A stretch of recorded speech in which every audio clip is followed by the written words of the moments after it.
لا إله إلا الله لا إله إلا الله بسم اللہ الرحمن الرحیم۔ حضرت مقدام رضی اللہ عنہ سے رسول اللہ صلی اللہ علیہ وسلم کا ارشاد نقل ہے، ما اکل احد طعاما قط خیرا من ان یأکل من عمل یدہ وان نبی اللہ داؤد کان یأکل من عمل یدہ۔ کوئی آدمی کبھی کوئی کھانا اس سے بہتر نہیں کھاتا کہ اپنے ہاتھ کی کمائی سے کھائے، اور بے شک اللہ کے نبی حضرت داؤد علیہ السلام اپنے ہاتھ کی کمائی سے کھاتے تھے۔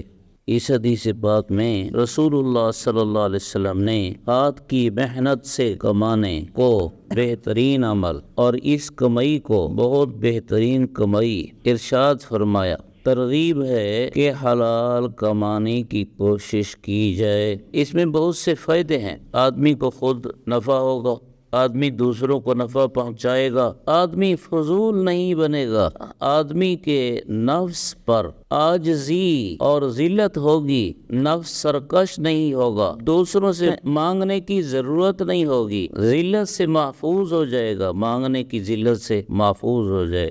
ہاں البتہ اپنے ہاتھ سے کمائی کے ذریعے جب کمائے یہ خیال نہ ہو کہ رزق کمائی سے آ رہا ہے، بلکہ یہ عقیدہ رکھے کہ رزق دینے والے اللہ تعالی ہیں، تو اپنے ہاتھ سے کمانے کو افضل کمائی بتایا گیا۔ علماء نے بحث فرمائی ہے کہ سب سے افضل کمائی کون سی ہے؟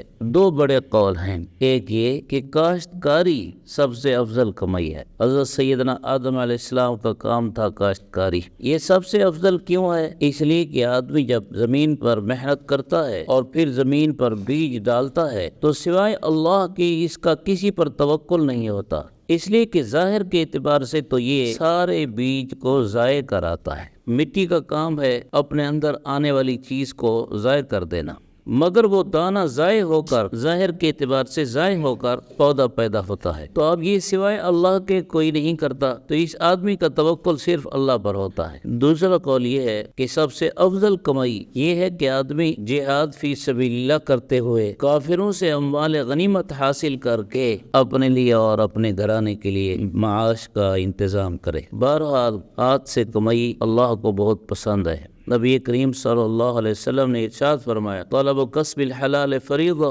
بعد الفریضہ، دوسرے فرائض کے بعد حلال کمائی کی کوشش، اس کی تلاش سب سے افضل عمل ہے۔ بہت گندے آدمی ہیں وہ جو اپنے لیے کمائی کی کوشش نہیں کرتے۔ ایک حدیث پاک میں نبی کریم صلی اللہ علیہ وسلم نے ارشاد فرمایا کہ اگر تم اللہ تعالیٰ پر ایسے توکل کرو جیسے توکل کرنے کا حق ہے، تو اللہ تعالیٰ تمہیں ایسے روزی دے گا جیسے پرندوں کو روزی دیتا ہے، کہ صبح کو اپنے گھونسلوں سے خالی پیٹ نکلتے ہیں اور شام کو پیٹ بھرے ہوئے واپس آتے ہیں۔ اس حدیث پاک میں حضور صلی اللہ علیہ وسلم نے پرندوں کا طریقہ کار کیا سمجھایا کہ وہ ایسے نہیں کہ گھونسلوں میں پڑے رہتے ہیں توکل کرتے ہوئے، گھونسلوں میں پڑے رہتے ہیں، نہیں، گھونسلوں سے نکل کر اپنے رزق کی تلاش میں جاتے ہیں اور شام کو اپنا رزق حاصل کر کے گھونسلوں میں پیٹ بھرے واپس آتے ہیں۔ آدمی کا کام بھی یہی ہے کہ وہ اپنے گھونسلے سے، اپنے گھر سے نکلے رزق کی کمائی کے لیے، پرندوں کی طرح نظر اس کی اللہ پر ہو، اسباب پر نہ، تو یہ بہترین توکل کرنے والا ہے۔ ایک روایت سنی ہے جس کی تحقیق نہیں ہو سکی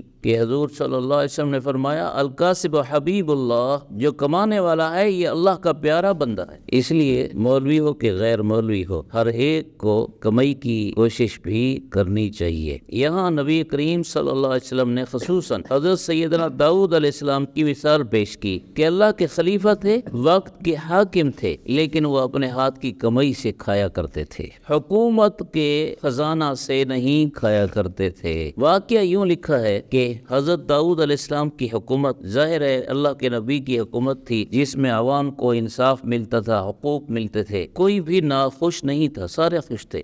لیکن حضرت داؤد علیہ السلام تحقیق حال کے لیے بھیس بدل کر لوگوں میں چلا پھرا کرتے تھے اور پوچھتے تھے لوگوں سے کہ بتاؤ داؤد علیہ السلام کی حکومت کیسی ہے، کسی کو کوئی تکلیف تو نہیں؟ تو لوگ تعریف کیا کرتے تھے۔ ایک دفعہ اللہ نے ایک فرشتہ بھیج دیا، وہ انسانی شکل میں انسانوں میں تھا۔ داؤد علیہ السلام اس سے بھی ملے، بتاؤ کہ داؤد علیہ السلام کی حکومت کیسی ہے اور داؤد علیہ السلام کیسے آدمی ہیں؟ تو فرشتے نے جو انسانی شکل میں تھا کہا، داؤد علیہ السلام اچھے بندے ہیں، ان کی حکومت بھی بہت اچھی ہے، لیکن ایک کمی ہے ان میں، ہاں بتاؤ کیا کمی ہے؟ کمی یہ ہے کہ وہ بیت المال سے، عوام کے خزانے سے نہ کھاتے تو بہتر تھا، اپنے ہاتھ کی کمائی سے کھاتے تو اچھا تھا۔ حضرت داؤد علیہ السلام نے اس بات کو اپنے دل و دماغ میں بٹھایا اور اللہ تعالیٰ سے دعا کی کہ یا اللہ مجھے میرے لیے ہاتھ کی کمائی کا کوئی بہترین ذریعہ پیدا فرما۔ تو قرآن پاک کی کئی آیات میں ہے کہ اللہ تعالیٰ نے پھر ان کے لیے ہاتھ کی کمائی کا ذریعہ یہ پیدا فرمایا کہ لوہے کو ان کے لیے نرم کر دیا، اور وہ لوہے کے ذریعے سے جنگی لباس، زریں وغیرہ بنایا کرتے تھے اور اس کے ذریعے سے کمایا کرتے تھے اور حکومت کے خزانے سے نہیں لیا کرتے تھے۔ تو نبی کریم صلی اللہ علیہ وسلم نے حضرت داؤد علیہ السلام سے فرمایا وہ اپنے ہاتھ کی کمائی سکھایا کرتے تھے۔ تو یہ اچھی مثال ہے اور ایسے ہی کرنا چاہیے۔ اللہ تعالی ہمیں توفیق نصیب فرمائے۔